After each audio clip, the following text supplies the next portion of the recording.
J'ai perdu Louis pendant 5 ans. Quand je l'ai enfin retrouvé, j'ai choisi de ne pas en parler immédiatement à ma famille. Heureusement que je l'ai fait. Le lendemain, j'ai appris une terrible nouvelle. Je suis ravi de vous compter parmi nous. Suivez mon histoire jusqu'au bout et indiquez la ville d'où vous la regardez pour que je puisse voir où elle en est. Je m'appelle Blanche et j'ai 67 ans. Il y a 5 ans, j'ai perdu Louis dans ce que tout le monde appelle un accident bizarre. Je nettoyais le bureau d'Harold lorsque la vieille échelle en bois a cédé sous moi. Ce n'est pas la chute qui m'a fait perdre Louis, mais la façon dont ma tête a heurté le coin de son bureau en acajou. Le médecin a dit que le traumatisme avait endommagé un élément fragile de mon oreille interne, un problème irréparable.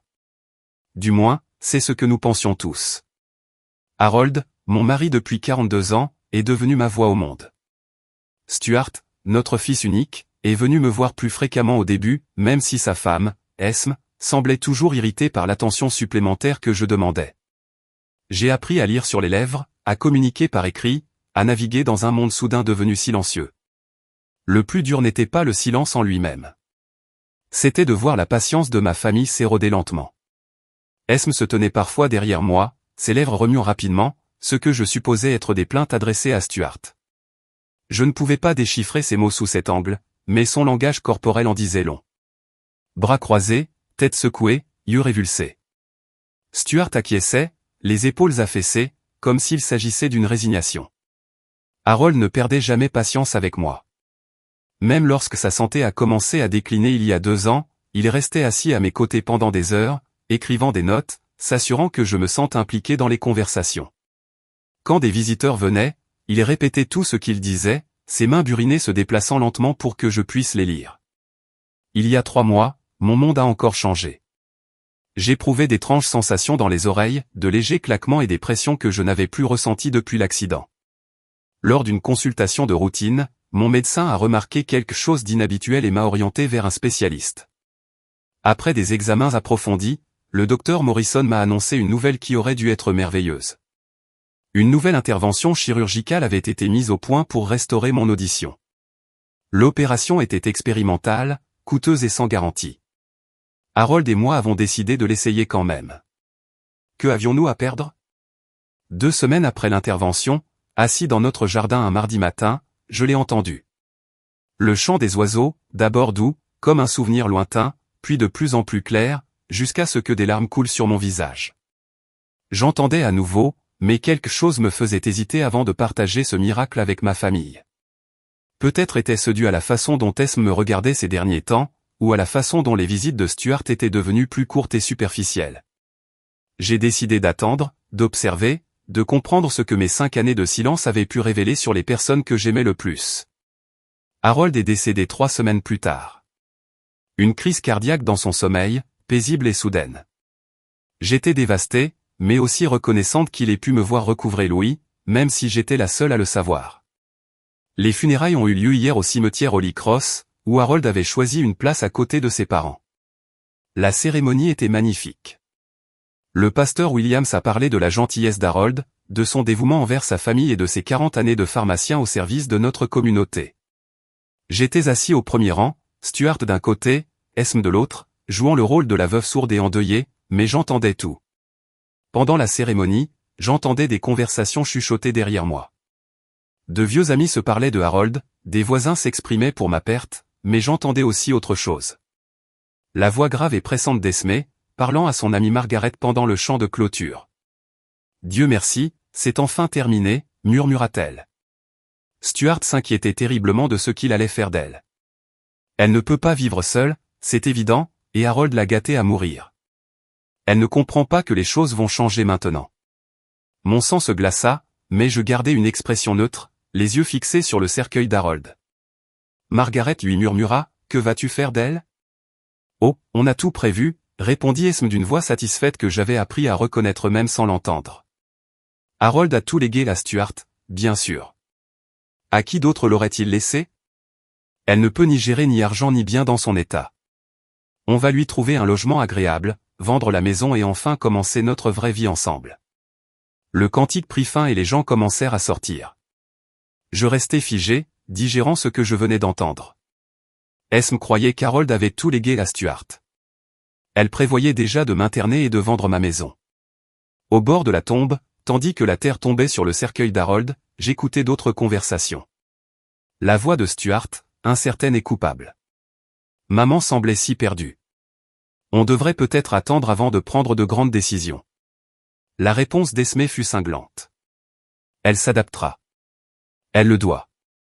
On ne peut pas mettre nos vies en suspens pour toujours, Stuart. Ton père l'avait compris. Pourquoi penses-tu qu'il a arrangé les choses comme ça? Après l'enterrement, les gens se sont rassemblés chez nous, chez moi. Esme ne l'a visiblement pas vu de cet œil. Je me déplaçais dans les pièces tel un fantôme, acceptant les condoléances. J'entendais maintenant clairement. La plupart des gens s'adressaient directement à Stuart ou à Esme, comme si ma surdité me rendait invisible. Mais j'écoutais tout. Dans la cuisine, tandis que j'étais assis à table, l'air convenablement absent, Esme parlait à sa sœur au téléphone. Non, elle ne se doute de rien. Comment le pourrait-elle? Elle a du mal à se débrouiller seule. Stuart se sent coupable, mais il sait que j'ai raison. Cette femme n'entend même pas un détecteur de fumée. Et s'il y a un incendie? Et si elle retombe? On serait responsable. La voix de sa sœur était trop basse pour que je puisse la saisir. Mais la réponse d'Esmé me glaça. Bien sûr, on sera respectueux. On n'est pas des monstres. Mais Harold est parti, et quelqu'un doit prendre les décisions pratiques. Elle ne peut certainement pas. Lorsque le dernier invité fut parti, je me réfugiai dans ma chambre, prétextant l'épuisement. Mais j'entendais Stuart et Esme dans le salon en contrebas, leur voix résonnant à travers le plancher fin de la vieille maison. Je pense qu'on devrait quand même attendre un peu, disait Stuart. Elle est en deuil. On est tous en deuil. Le temps ne changera rien, répondit Esme. Elle a 67 ans, elle est sourde et seule. Plus nous attendrons, plus ce sera dur pour tout le monde. Ton père savait que ce jour viendrait. C'est pourquoi il a fait en sorte que tu hérites de tout. Tu veux Stuart? Elle n'entend même pas ce qu'on lui dit. Elle ira où on lui dira d'aller, et elle nous en sera reconnaissante. Crois-moi, d'ici un mois, elle se demandera comment elle a pu croire qu'elle pouvait se débrouiller seule. Cette nuit-là, je restais allongé dans mon lit, les yeux rivés au plafond, l'esprit en ébullition. Il croyait sincèrement qu'Harold avait tout légué à Stuart. Il planifiait déjà mon avenir sans mon consentement, me traitant comme un fardeau à gérer plutôt que comme une personne ayant des droits et des choix. Mais il y avait quelque chose qu'ils ignoraient, quelque chose que seul Harold et moi savions. La volonté sur laquelle ils comptaient n'était pas la vraie. Le lendemain matin des funérailles d'Harold, je me suis réveillé au son de la voix d'Esmé dans ma cuisine.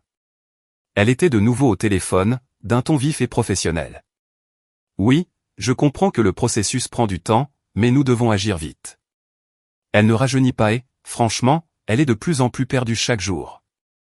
Je me suis glissé jusqu'en haut de l'escalier, en évitant soigneusement le plancher grinçant qui avait trahi de nombreux voyages nocturnes au fil des ans. De là, je pouvais voir la cuisine où Esmé était assise à ma table, un bloc-notes devant elle, parfaitement à l'aise dans ce qu'elle considérait clairement comme son nouveau domaine. Une résidence avec assistance serait idéale, a-t-elle poursuivi. Mais honnêtement, elle a peut-être besoin de plus de soins. Elle ne répond pas quand on lui parle. Elle semble perdue la plupart du temps. Je m'inquiète pour son état mental, en plus de sa perte auditive. Mes mains agrippèrent la rampe. Elle me décrivait comme si j'étais sénile, dressant le portrait d'une femme trop incompétente pour prendre ses propres décisions. Stuart? Oh, il est tout à fait d'accord. Il est juste ému en ce moment. Tu sais ce que ressentent les hommes quand ils perdent leur père. Mais il sait que j'ai raison. Il faut que quelqu'un réfléchisse concrètement à ces choses-là. La personne à l'autre bout du fil a dû poser une question, car la voix d'Esmé s'est durcie. Bien sûr, elle résistera au début. C'est toujours le cas. Mais elle n'a pas vraiment le choix, n'est-ce pas? Harold a tout laissé à Stuart précisément parce qu'il savait qu'elle ne pouvait pas assumer cette responsabilité. Cet homme a passé 42 ans à la voir dépendre de lui pour tout. Il n'allait pas la charger de décisions financières dans son état. J'ai dû me boucher la bouche pour ne pas halter. Ces mensonges lui venaient si facilement, avec une telle conviction que quiconque l'écoutait aurait cru qu'elle décrivait une invalide sans défense plutôt qu'une femme qui gérait les finances du ménage depuis des décennies. Tandis qu'Harold se concentrait sur sa pharmacie, la voix de Stuart se joignit à la conversation lorsqu'il entra dans la cuisine. des nouvelles de l'avocat concernant la date à laquelle nous pourrons commencer à examiner les papiers de papa? Monsieur Peterson a dit qu'il fallait attendre la lecture du testament, répondit Esme. Mais ce n'est qu'une formalité. Votre père a exprimé ses intentions très clairement. Je me sens toujours bizarre à ce sujet, a admis Stuart. On devrait peut-être d'abord en parler à maman. Lui expliquer ce qu'on pense. Le rire d'Esme était sec et dédaigneux. Lui expliquer? Stuart, elle ne nous entend pas. Et même si elle le pouvait, crois-tu vraiment qu'elle comprendrait la complexité de la gestion immobilière, des impôts fonciers, des investissements, des frais d'entretien? Elle a été protégée de tout ça toute sa vie d'adulte. Elle n'est pas stupide, Esme. Je n'ai jamais dit qu'elle était stupide, mais elle est dépendante, et la dépendance s'accentue avec l'âge et le handicap. Ton père le savait. Pourquoi penses-tu qu'il ne lui a jamais parlé des finances? Il la protégeait de responsabilités qu'elle ne pouvait pas assumer. J'avais envie de crier. Harold avait essayé de m'expliquer nos placements, avait insisté pour que je participe aux décisions financières importantes. C'était moi qui gérais le budget familial, qui négociait avec les entrepreneurs, qui étudiait et choisissait nos assurances, mais apparemment, Esme n'avait jamais pris la peine de s'en rendre compte. D'ailleurs, poursuivit-elle, quelle vie aurait-elle à errer seule dans cette grande maison? Elle serait isolée, vulnérable. À Sunset Manor, elle aurait de la compagnie, des activités, des soins professionnels. Elle serait probablement plus heureuse. Sunset Manor. Je connaissais cet endroit. Un établissement sinistre en périphérie de la ville où les familles déposaient leurs proches âgés qu'elles ne voulaient pas visiter. Les chambres étaient minuscules, la nourriture était catastrophique, et le personnel surmené et sous-payé. Je l'avais dépassé d'innombrables fois en voiture, toujours peiné pour les résidents assis aux fenêtres, contemplant un monde qui avait évolué sans eux. Et la maison, demanda Stuart. Elle se vendrait rapidement sur ce marché. Ce quartier est très recherché actuellement. On pourrait probablement en gagner assez pour subvenir à ses besoins pendant des années et avoir encore un excédent substantiel. Reste-t-il quelque chose? Comme si mes besoins n'étaient qu'un inconvénient à calculer et à minimiser. J'entendis Stuart soupirer lourdement.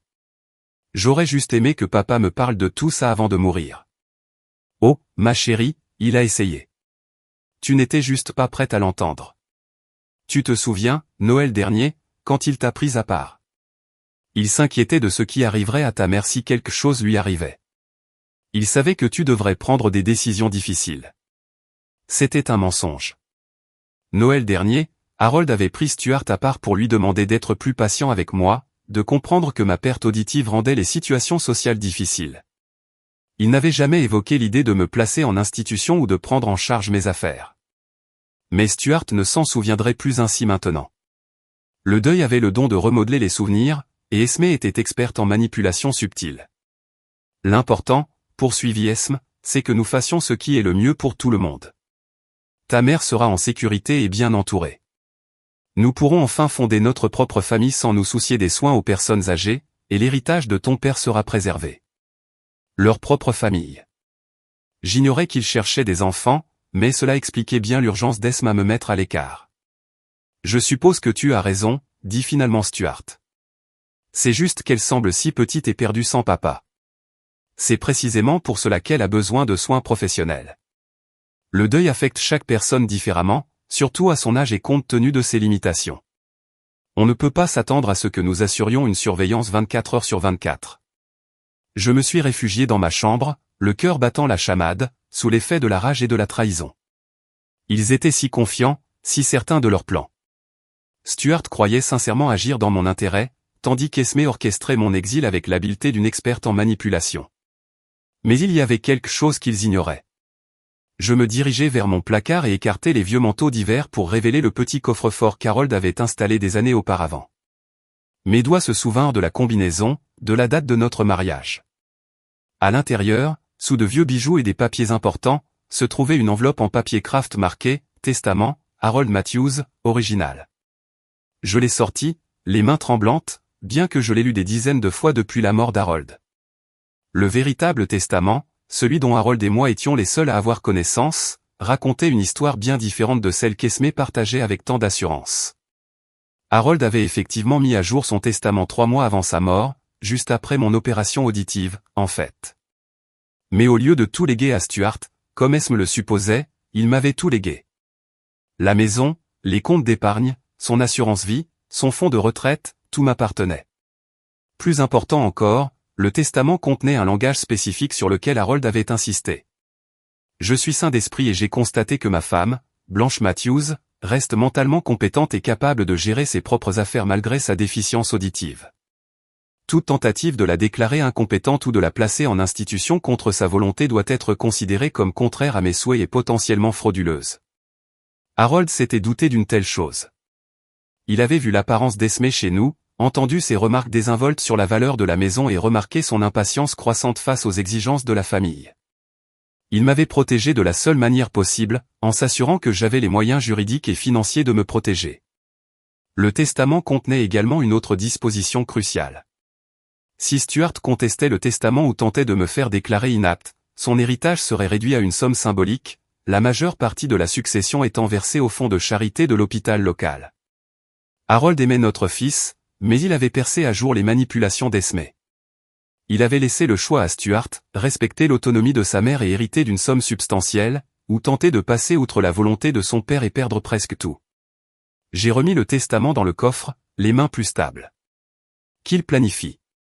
Qu'il téléphone et se renseigne sur leurs installations. Qu'il compte l'argent qui ne leur appartiendrait jamais. Demain, c'était la lecture officielle du testament au cabinet de M. Peterson. Esme s'attendait à une formalité qui confirmerait ses suppositions et lui donnerait l'autorité légale sur ma vie. Au lieu de cela, elle allait apprendre qu'Harold Matthews avait été bien plus intelligent qu'elle ne l'avait jamais imaginé. Et j'allais découvrir jusqu'où mon fils était prêt à aller pour soutenir les illusions de sa femme, même face aux véritables intentions de son père. La lecture du testament était prévue mercredi matin à 10h chez Peterson & Associates. Assise dans ma chambre, j'observais mon reflet dans le vieux miroir à raser d'Harold, me préparant à la représentation de ma vie. Aujourd'hui, je continuerai à jouer la veuve sourde et impuissante tout en observant la véritable nature de ma famille se révéler. J'ai choisi ma tenue avec soin. La robe bleue préférée d'Harold, celle qui me faisait paraître plus petite et plus fragile que je ne l'étais en réalité. Une touche de poudre pour pâlir mon teint, et j'étais prête à jouer le rôle qu'ils attendaient. Stuart est arrivé à 9h30 pour me conduire au cabinet de l'avocat. Je l'ai entendu parler avec Esme dans la cuisine avant qu'il ne monte me chercher. « Tu te souviens de ce dont on a parlé ?» demandait Esme. « Laisse-moi parler. Ta mère s'embrouille facilement, et on ne veut pas qu'elle signe quelque chose qu'elle ne comprend pas. Mais ne devrait-elle pas au moins savoir ce qui se passe? Bien sûr, elle devrait savoir. Mais savoir et comprendre sont deux choses différentes. Nous lui expliquerons tout après, quand nous aurons le temps d'y revenir lentement. » Stuart frappa à la porte de ma chambre, puis entra avec cette expression prudente et excessivement patiente que j'avais appris à connaître. Il remuait les lèvres lentement et délibérément. « Il est temps d'y aller, maman. » Avocat. J'ai hoché la tête et pris mon sac à main, dans lequel j'avais caché un petit enregistreur numérique, un cadeau d'Harold à Noël dernier, que je n'avais jamais eu l'occasion d'utiliser jusqu'à présent. Je voulais que chaque mot de la journée soit consigné. Le trajet jusqu'au bureau de M. Peterson se déroula en silence, à l'exception de la radio. Je regardais par la fenêtre, mais j'entendais Esme murmurer des instructions à Stuart. Ne la laissez pas signer quoi que ce soit sans l'avoir lu au préalable, et si elle semble confuse, nous demanderons une pause. Au cabinet, Maître Peterson nous a accueillis avec la solennité digne de l'occasion. Je connaissais Bill Peterson depuis 20 ans.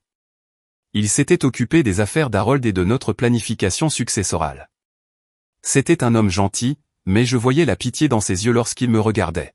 « Madame Matthews, dit-il lentement, en prononçant chaque mot avec force. Je suis vraiment désolé pour votre perte. » J'ai hoché la tête et j'ai souri tristement, l'image d'une veuve en deuil qui ne pouvait pas entendre ses paroles mais qui appréciait le geste. Nous nous installâmes dans la salle de conférence, Stuart et Esme de chaque côté de moi. Monsieur Peterson étala plusieurs documents sur la table en acajou, l'air perplexe. « C'est inhabituel, murmura-t-il à Stuart. J'ai ici 2 testaments différents de ton père. » Esme se pencha en avant. « 2 volontés? Que veux-tu dire? » Eh bien, il y a le testament que nous avons préparé l'année dernière, que je crois que vous connaissez, mais il y a aussi ce document plus récent daté d'il y a 3 mois, que votre père a déposé directement auprès de notre bureau. Mon cœur s'est mis à battre la chamade, mais j'ai gardé une expression vide et confuse. Stuart fronça les sourcils. Papa n'a jamais parlé de mettre à jour son testament. Le testament le plus récent remplace bien sur la version précédente, a expliqué Monsieur Peterson.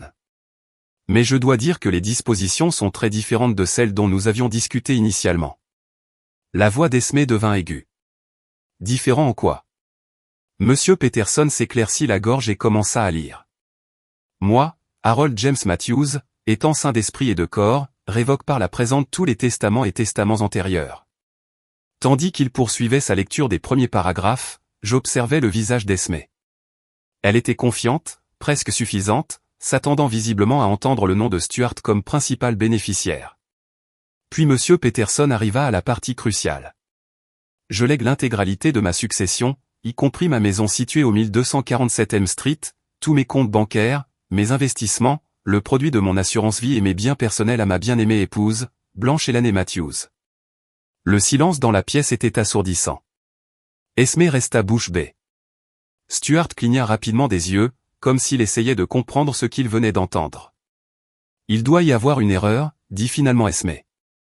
Harold nous a dit, enfin, nous avions compris que Stuart hériterait de la maison et des principaux biens. Monsieur Peterson secoua la tête. Le testament est très clair, Madame Stuart Matthews. Et il y a plus.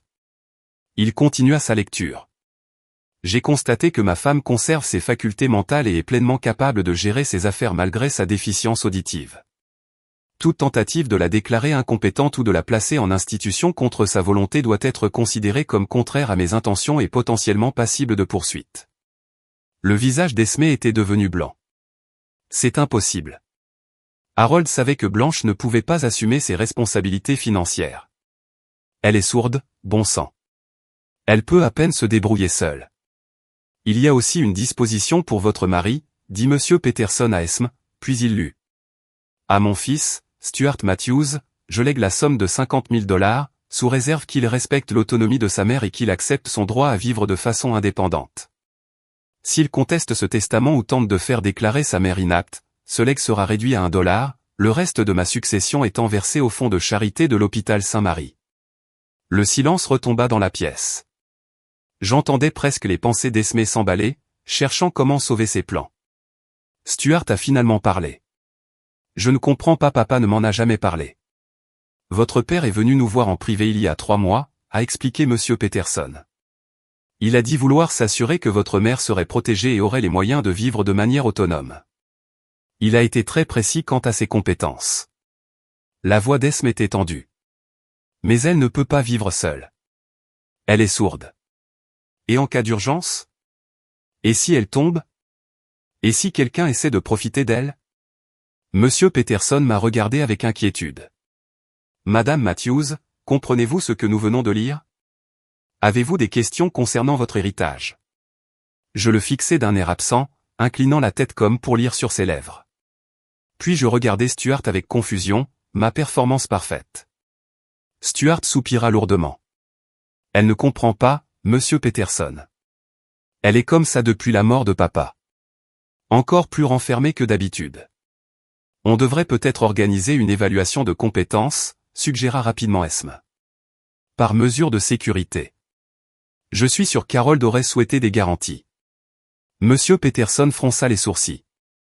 Madame Stuart Matthews, votre beau-père a expressément inclus des dispositions visant à empêcher de telles évaluations, à moins que Madame Matthews elle-même n'en fasse la demande.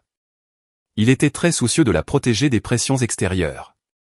J'ai vu la mâchoire d'Esmé se serrer. Harold l'avait complètement déjouée, et elle commençait à s'en rendre compte. Que se passe-t-il maintenant? Demanda Stuart. Madame Matthews prend désormais possession de son héritage. La maison est déjà à son nom en copropriété, aucun transfert n'est donc nécessaire. Les comptes financiers devront être mis à jour, mais la procédure est simple. Esme a essayé un autre angle. Il y a sûrement une période d'attente, le temps pour elle de considérer ses options. Aucun délai de carence n'est requis, a répondu Monsieur Peterson.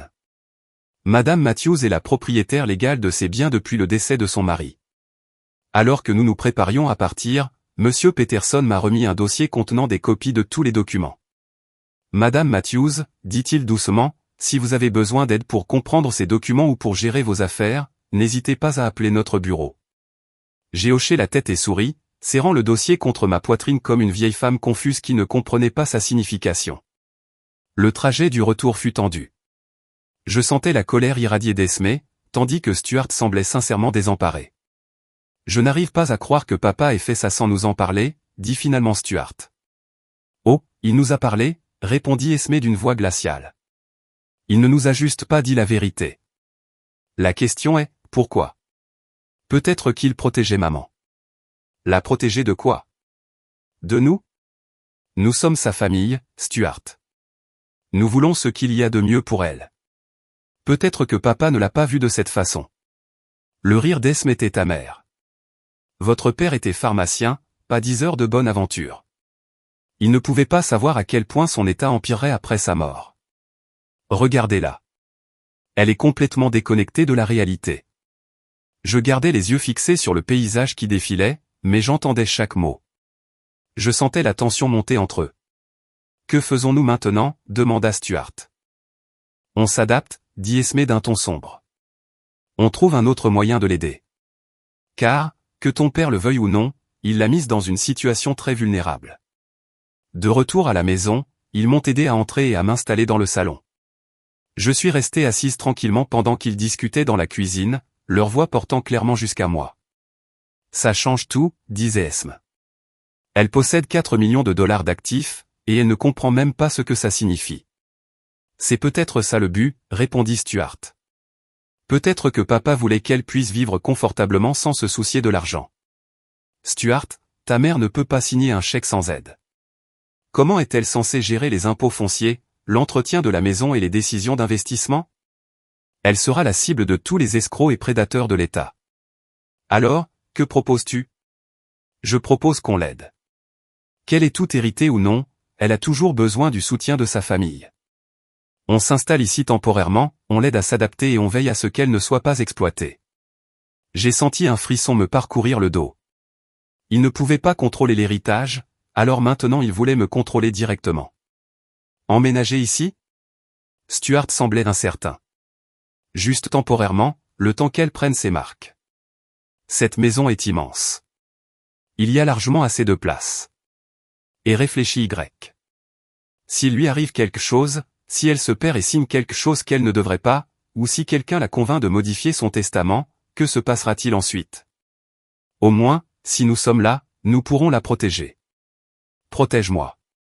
Ce mot avait un goût de poison dans mon esprit. Je suppose que c'est logique, dit lentement Stuart. Elle ne devrait pas être seule en ce moment. Exactement.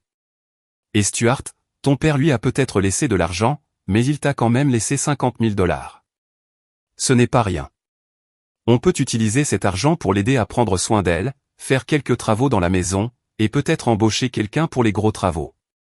J'ai fermé les yeux, comprenant parfaitement leur nouveau plan. Ils ne pouvaient pas hériter de mon argent, alors ils se positionneraient comme mes gardiens et protecteurs. Ils emménageraient chez moi, dépenseraient mon héritage pour des améliorations à mon profit et prendraient peu à peu le contrôle de chaque aspect de ma vie. Et comme j'étais soi-disant sourd et de plus en plus confus, personne ne remettrait en question leur autorité à prendre des décisions à ma place. Mais ils avaient commis une erreur cruciale, ils ignoraient que j'entendais chacun de leurs mots. Vendredi, Esme avait orchestré leur installation chez moi avec une précision militaire. De la fenêtre de ma chambre, j'observais Stuart sortir cartons et valises de leur voiture, ses mouvements hésitants et inconfortables. Esme, cependant, dirigeait l'opération comme un général revendiquant un territoire conquis. Mais nos affaires dans la chambre principale, l'entendis-je dire à Stuart. Ta mère peut aller dans la petite pièce au bout du couloir. Ce sera plus facile pour elle. Il y aura moins de place pour se perdre. Ma chambre principale, la pièce que j'avais partagée avec Harold pendant plus de 40 ans, où je l'avais soigné pendant sa dernière maladie, où son odeur persistait encore sur les oreillers. Je suis descendu pendant qu'il réorganisait les meubles, déplaçant mes effets personnels hors de ce qu'Esme considérait apparemment comme leur espace désormais. Oh, Blanche. Esme m'accueillit avec une fausse gaieté, parlant lentement et fort comme si le volume pouvait percer ma prétendue surdité. On s'installe. Stuart et moi allons rester ici un moment pour t'aider à t'habituer. Je la regardai fixement, puis je regardai autour de moi les cartons et les meubles déplacés avec une confusion apparente. Stuart s'est approché de moi, le visage visiblement coupable. Maman, on s'est dit qu'avec le départ de papa, tu ne devrais pas être seule maintenant. J'acquiesçai lentement, jouant le rôle de la veuve reconnaissante mais désemparée. Intérieurement, je documentais chaque présomption, chaque invasion de mon espace. Maintenant, nous t'avons installé dans la chambre bleue, continua Esmé en désignant le couloir. C'est beaucoup plus douillet et tu auras tout ce dont tu as besoin. Nous serons juste en face si tu as besoin de quoi que ce soit pendant la nuit. La chambre bleue avait été le bureau d'Harold. On avait vidé ses livres, son bureau, ses 40 années de souvenirs, et installé un lit simple et une petite commode. Tout y était, chambre de parents âgés. Fonctionnelle, temporaire, réduite. Au cours des jours suivants, j'ai vu Esme prendre systématiquement le contrôle de ma maison. Elle a réaménagé la cuisine selon ses goûts, déplacé mes photos dans des endroits moins visibles et remplacé les vieux meubles confortables d'Harold par des meubles de leur appartement. C'est bon pour elle de changer, l'entendis-je dire à Stuart. S'accrocher au passé n'est pas sain. Elle a besoin de prendre un nouveau départ. Elle a également commencé à intercepter mon courrier, le triant à la table de la cuisine chaque matin pendant que j'étais assis à proximité en faisant semblant de lire le journal. Des factures, encore des factures, murmurait-elle. Blanche, tu as vraiment besoin d'aide pour gérer tout ça. Regarde cette facture d'électricité. Elle est énorme, et les impôts fonciers sont dus le mois prochain. Comment comptes-tu gérer tout ça? Je levai les yeux de mon journal, l'air confus, et Esme me tapait la main avec condescendance. Ne t'inquiète pas, ma puce. Stuart et moi nous occupons de tout. Concentre-toi sur ton bien-être. Mais ce sont les appels téléphoniques qui ont révélé la véritable portée de leur plan. Le premier est arrivé mardi matin alors que j'étais dans le jardin, soi-disant en train de m'occuper des roses d'Harold, mais en fait j'écoutais à travers la fenêtre ouverte de la cuisine. Oui, c'est Esme Matthews qui appelle au sujet de ma belle-mère, Blanche Matthews, dit-elle de sa voix la plus professionnelle. Elle a récemment hérité d'une succession importante, mais je m'inquiète de sa capacité à gérer ses affaires. Elle est sourde et montre des signes de confusion depuis la mort de son mari. Je n'ai pas pu entendre l'autre côté de la conversation, mais les réponses d'Esme m'ont brossé un tableau clair. Non, elle n'a pas été officiellement évaluée, mais il devient évident qu'elle a besoin d'aide. Elle ne gère pas sa correspondance et ne comprend pas les documents financiers. Oui, je comprends que vous ne puissiez pas discuter des détails, mais je me demande quelles sont les options pour les membres de la famille qui doivent intervenir. Elle appelait banque, avocat, conseiller financier, quiconque pouvait avoir accès à des informations sur mes comptes. Elle cherchait des moyens de prendre le contrôle de mon héritage. Le deuxième appel est arrivé cet après-midi-là alors que Stuart était au travail et que j'étais censé faire une sieste. Docteur Rhys, voici Esme Matthews. Ma belle-mère est l'une de vos patientes, Blanche Matthews. Oui, c'est exact. Je vous appelle car nous sommes très inquiets pour son état mental depuis le décès de son mari. Je me suis approché de la cuisine, mes pieds nus silencieux sur le parquet. Elle est devenue de plus en plus renfermée et confuse. Elle ne réagit pas correctement aux conversations, semble oublier les choses immédiatement, et hier, je l'ai trouvée debout en chemise de nuit à 3 heures du matin, complètement désorientée. C'était un mensonge total. Je m'étais levé pour aller aux toilettes et je les avais entendus parler dans la chambre qu'ils avaient revendiquée comme la leur. Je me demandais si vous pouviez me recommander quelqu'un pour une évaluation cognitive. Rien de formel, juste quelqu'un qui pourrait évaluer sa capacité à vivre de façon autonome et à prendre des décisions financières. Le docteur Andry a dû me poser des questions sur mon audition car la voix d'Esme est devenue plus pressante. La surdité fait certainement partie du problème, mais c'est plus que ça. Elle semble perdre le contact avec la réalité. J'ai peur qu'on abuse d'elle ou, pire, qu'elle se fasse du mal. Après qu'elle eut raccroché, je me suis réfugié dans ma petite chambre, le cœur battant la chamade.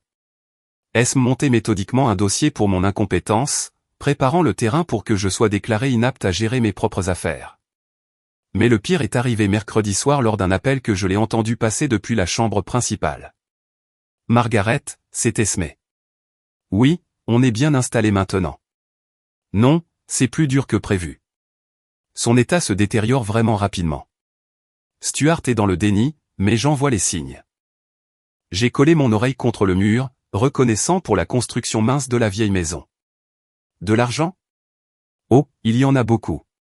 Plus que ce qu'Harold a jamais laissé entendre. La maison à elle seule vaut au moins 200 000 $. Et c'est sans compter l'assurance vie et les économies. Je sais, non. Pendant toutes ces années, nous avons pensé que l'héritage de Stuart serait modeste. La réponse de Margaret a dû être encourageante car est-ce Marie.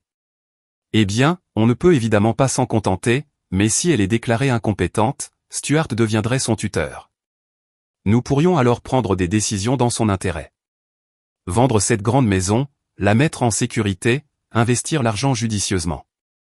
Mes poings se sont serrés. Le timing est parfait. Nous essayons d'avoir un enfant depuis 2 ans, et les traitements de fertilité coûtent cher. De plus, avec la promotion de Stuart qui approche, un apport plus important pour notre propre maison serait vraiment utile. Elle prévoyait d'utiliser mon héritage pour financer ses traitements de fertilité et s'acheter une maison, tout cela sous prétexte d'agir dans mon intérêt. Non, elle ne résistera pas. Comment le pourrait-elle? Elle n'entend même pas ce qu'on dit d'elle. Et Stuart se sent tellement coupable de la mort de son père qu'il fera tout pour qu'on s'occupe d'elle. Il pense vraiment qu'on est noble. Jeudi matin, un nouveau rebondissement s'est produit. J'étais dans la cuisine, prenant lentement mon petit déjeuner et faisant semblant de me débattre avec des tâches simples, quand Esme est sortie de son appel, visiblement excitée. Excellente nouvelle, Blanche, annonça-t-elle. J'ai pris rendez-vous avec une femme charmante aujourd'hui, le docteur Sarah Chen. C'est une gériatre qui aide les familles à traverser les transitions difficiles. Un spécialiste en gériatrie. L'évaluation cognitive progressait. Elle veut juste discuter avec vous et s'assurer que vous vous adaptez bien à votre nouvelle situation. Rien de stressant ni de compliqué. Stuart avait l'air mal à l'aise. Tu ne penses pas qu'on devrait attendre encore un peu? Ça ne fait qu'une semaine depuis les funérailles. Attendre ne servira à rien, répondit fermement Esme. Le docteur Chen dit, plus tôt nous établirons un bilan de référence, mieux nous pourrons suivre l'évolution de son état. Mais que faire si maman ne veut pas être évaluée? Le sourire d'Esme était froid. Stuart, regarde-la.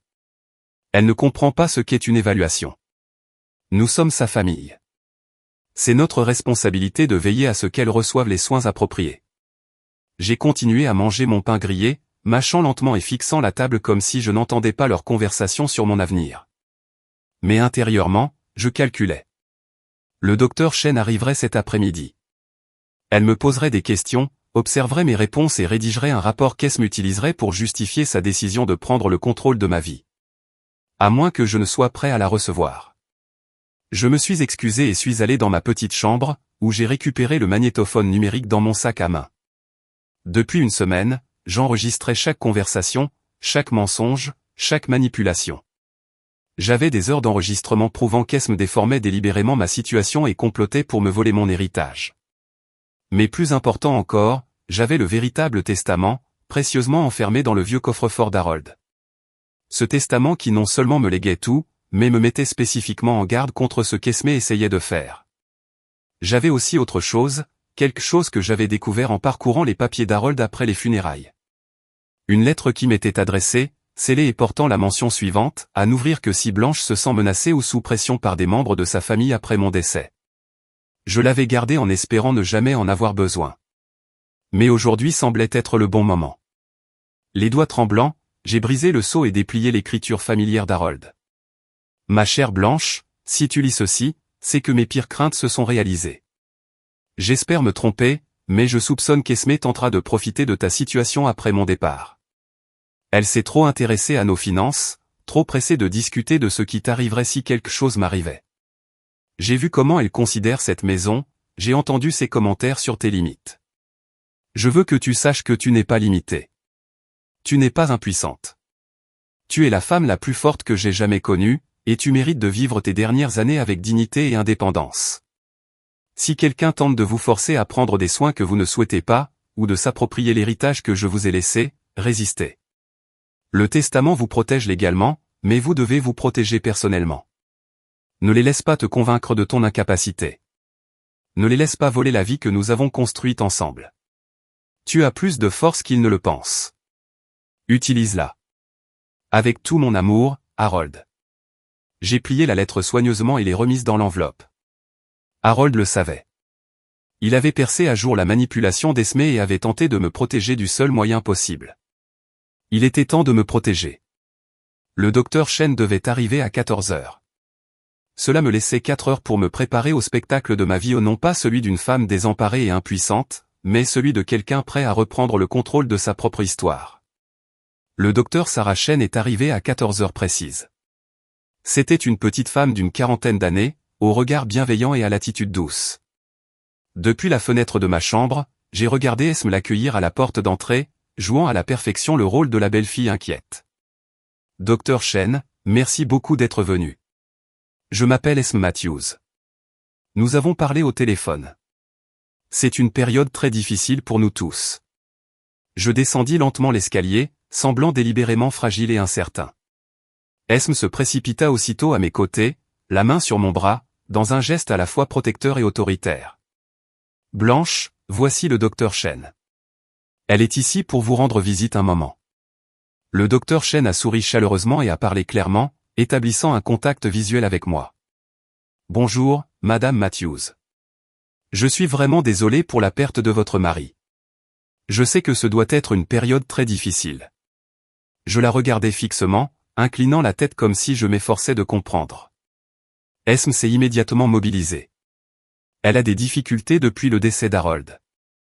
Beaucoup plus renfermée que d'habitude, elle semble désorientée par la routine quotidienne. Hier, je l'ai trouvée en train de mettre la table pour 2 personnes. C'était un autre mensonge. J'avais effectivement placé 2 endroits par habitude, puis je me suis repris et j'ai supprimé celui d'Harold.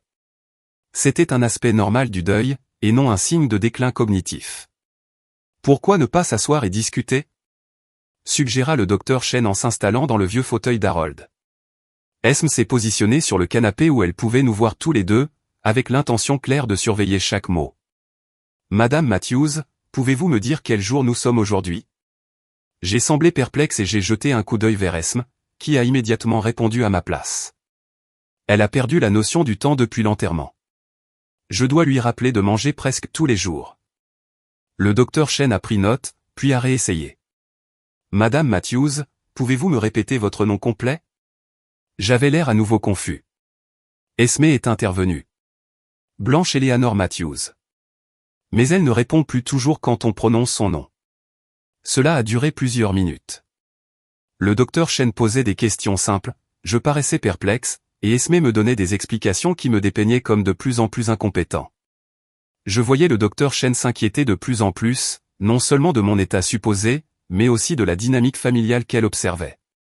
Madame Matthews, dit doucement le docteur Chen, serait-il possible que nous puissions parler en privé pendant quelques minutes ? Esme se raidit. Oh, je ne pense pas que ce soit nécessaire. Blanche devient anxieuse lorsqu'elle est seule avec des inconnus. Je devrais rester pour l'aider à interpréter si elle ne comprend pas quelque chose. J'apprécie votre inquiétude, répondit le docteur Chen avec diplomatie, mais c'est une pratique courante pour moi de passer au moins quelques minutes seul avec mes patients. Mais elle ne vous entend pas bien. Comment allez-vous communiquer ? J'ai de l'expérience auprès des patients malentendants. On s'en sortira. À contre-cœur, Esme quitta la pièce, mais je l'entendais rôder juste devant la porte. Le docteur Chen attendit un moment, puis se pencha et parla doucement. Madame Matthews, je tiens à vous assurer que tout ce que vous me direz restera confidentiel. Votre belle-fille semble très inquiète pour vous, mais j'aimerais avoir votre avis directement. Comment vous sentez-vous ? Je gardai mon air perplexe, mais quelque chose dans le regard du docteur Chen me fit réfléchir. Il y avait de l'intelligence, et peut-être de la suspicion quant à ce qu'elle venait de voir. Elle a essayé une approche différente. Madame Matthews, je vais vous poser quelques questions, et je veux que vous hochiez la tête si vous comprenez, même si vous ne m'entendez pas parfaitement. Savez-vous où vous êtes en ce moment ? J'ai hoché la tête lentement. Savez-vous quel mois nous sommes ? Un autre signe de tête. Êtes-vous à l'aise avec votre situation de vie actuelle ? J'ai hésité, puis j'ai lentement secoué la tête. Le docteur Chen a pris quelques notes, puis a fait quelque chose d'inattendu. Elle a sorti son téléphone et ouvert l'application de prise de notes, a tapé un message et m'a montré l'écran. Avez-vous peur de votre belle-fille ? Mon cœur s'emballa. Cette femme était plus perspicace qu'Esme ne l'avait imaginé. Je regardai vers la porte, puis de nouveau vers le téléphone et hochai légèrement la tête. Le docteur Chen a tapé un autre message. Vous sentez-vous obligé de paraître plus confus que vous ne l'êtes en réalité? Je fixai l'écran un long moment. C'était le moment, je devais décider si je continuais ma mascarade ou si je confiais la vérité à cet inconnu. La lettre d'Harold résonnait dans mon esprit. Tu as plus de force qu'il ne le pense. Utilise-la. J'ai hoché la tête de nouveau, plus fermement cette fois. L'expression du docteur Chen se transforma en compréhension et en inquiétude. Elle tapa rapidement. Je dois effectuer cette évaluation comme votre famille l'a demandé, mais je tiens à ce que vous sachiez que vous avez des droits. Personne ne peut vous forcer à prendre en charge une personne que vous ne souhaitez pas, comprenez-vous? J'ai hoché la tête et, pour la première fois depuis des jours, j'ai ressenti une étincelle d'espoir. Quand Esme est revenue dans la pièce, le comportement du docteur Chen était professionnel mais nettement plus froid. Je pense avoir ce qu'il me faut pour l'instant. Madame Matthews, merci pour votre temps. Alors, demanda Esme avec empressement, quelle est votre évaluation? Devrions-nous envisager des établissements de soins? Je vais devoir revoir mes notes et préparer un rapport officiel, répondit prudemment le docteur Chen. Ces choses prennent du temps, mais vous pouvez certainement nous donner quelques pistes de réflexion. Nous sommes très inquiets pour sa sécurité. Le docteur Chen se leva et rassembla ses papiers. Madame Matthews, je vous contacterai bientôt. En attendant, sachez que des ressources sont disponibles si vous en avez besoin. Après le départ du docteur Chen, Esme était clairement frustrée par le manque de validation immédiate de ses plans. Elle semblait très prudente, se plaignit-elle à Stuart à son retour du travail. C'est peut-être une bonne chose, répondit Stuart. On se précipite peut-être. Stuart, ta mère pourrait se blesser. Et si elle tombait dans les escaliers? Et si elle oubliait d'éteindre la cuisinière? On ne peut pas la surveiller 24 heures sur 24.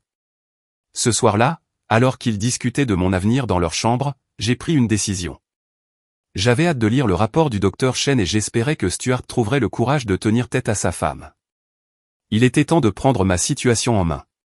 Le lendemain matin, j'ai attendu qu'Esme parte à son cours de yoga et que Stuart parte au travail.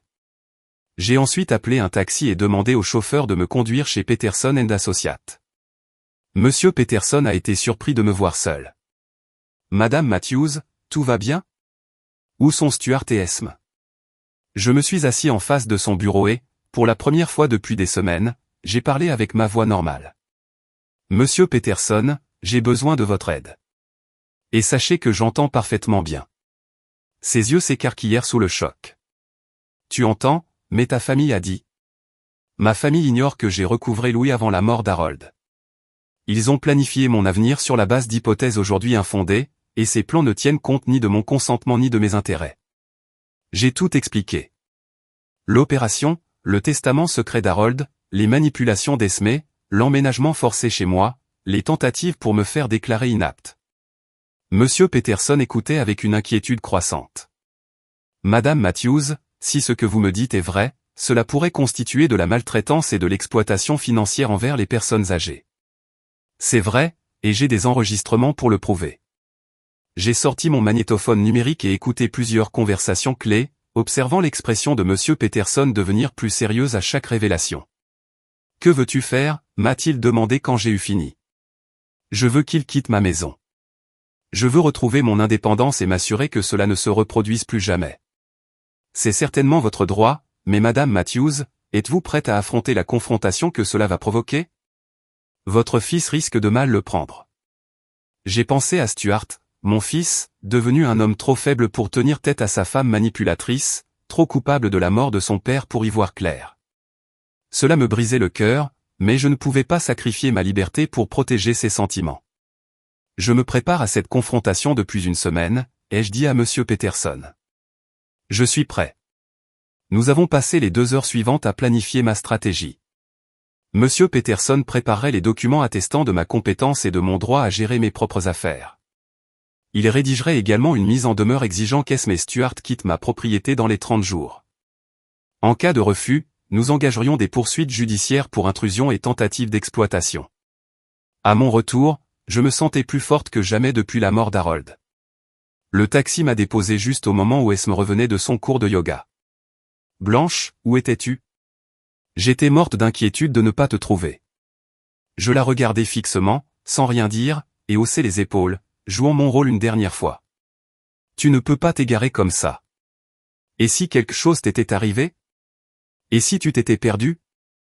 Je continuais mon silence tandis qu'elle m'escortait à l'intérieur, serrant mon bras plus fort que nécessaire, mais je percevais l'anxiété dans sa voix. Elle soupçonnait que quelque chose avait changé, même si elle ne parvenait pas à déterminer quoi. Ce soir-là, le docteur Chen m'a appelé. J'ai répondu au téléphone dans la cuisine pendant qu'Esme était à l'étage. Madame Matthews, voici le docteur Chen.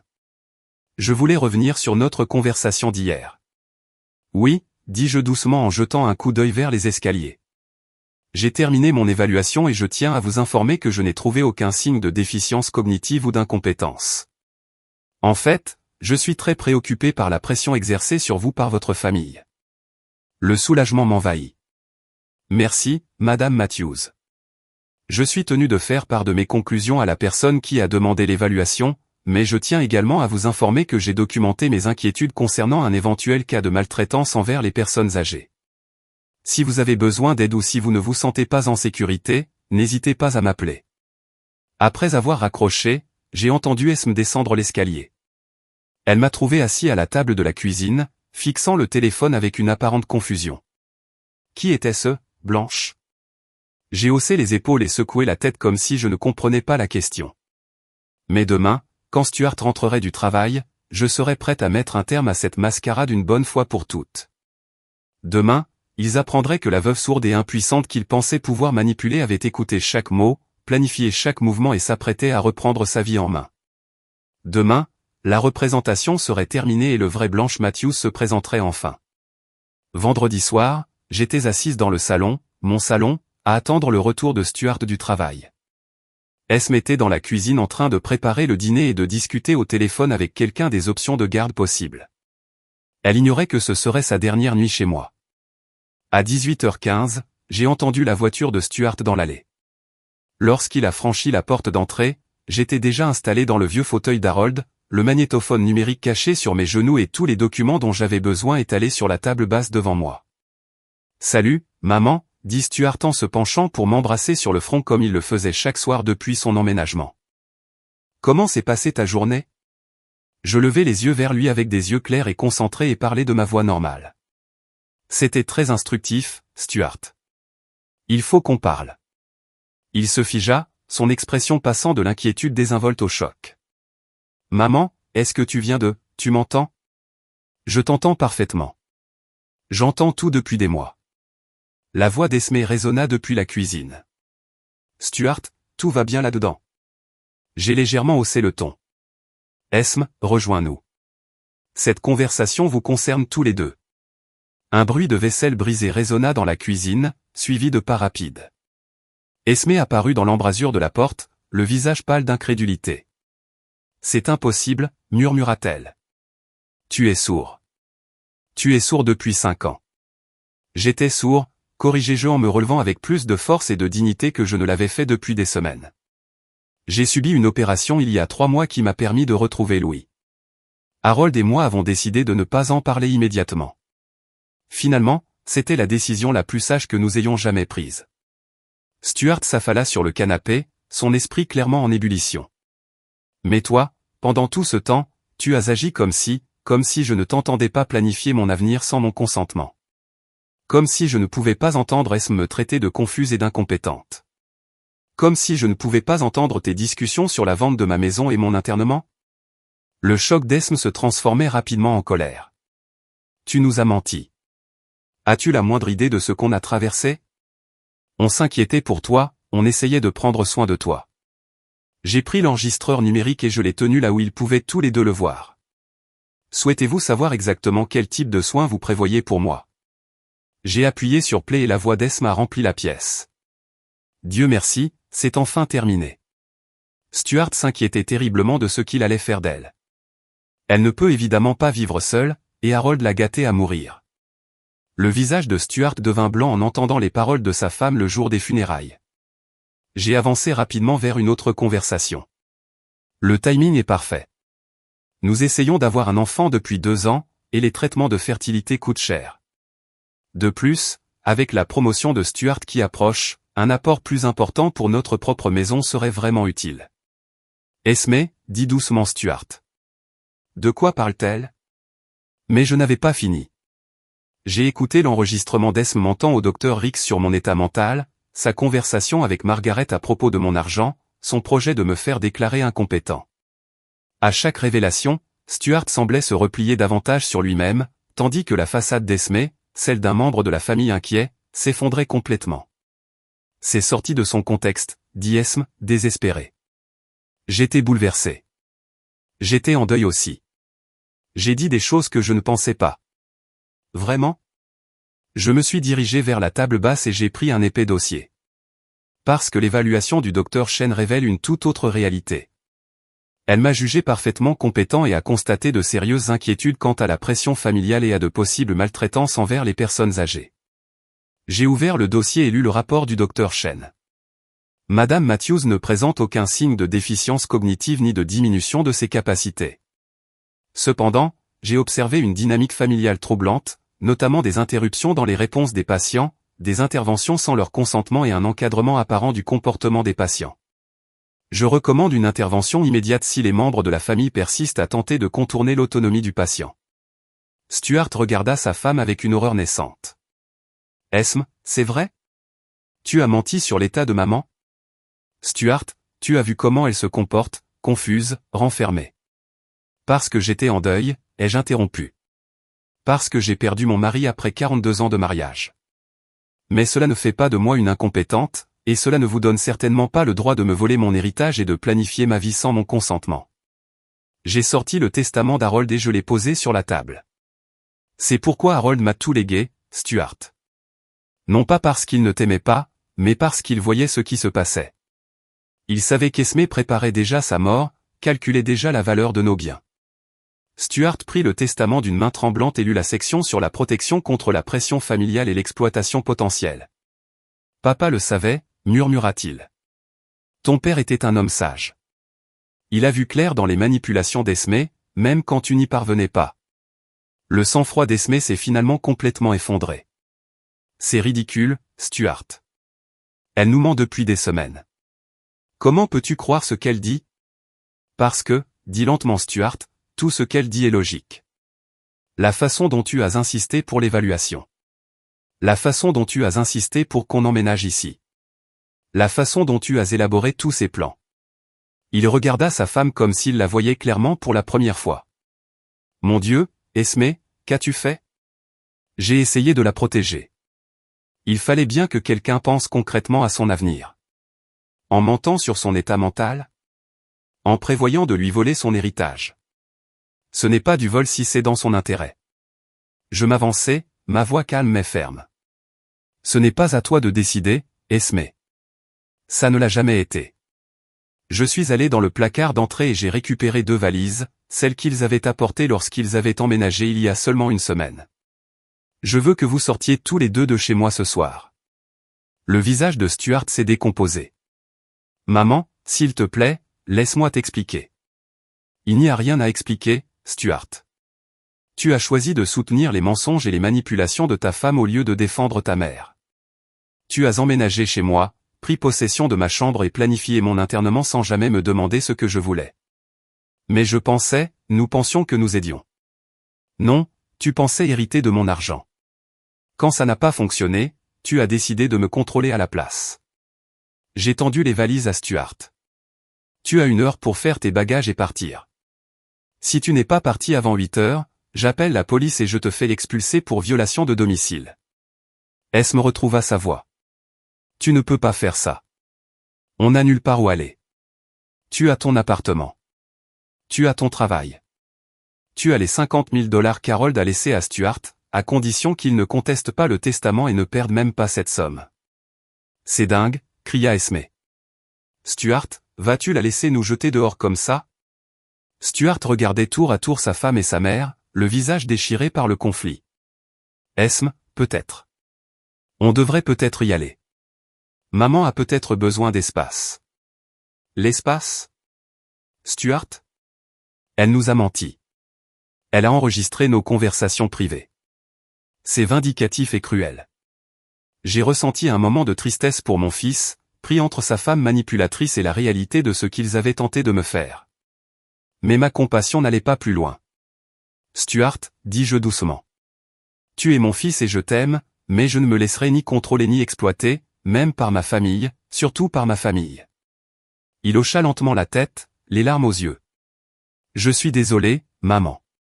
Je pensais que nous faisions ce qu'il fallait. Je sais que tu l'as fait.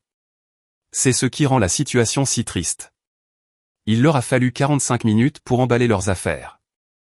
Depuis le salon, je les ai observés transporter cartons et valises jusqu'à leur voiture. Le visage d'Esmé était tordu de rage tandis que Stuart se déplaçait comme un homme hébété.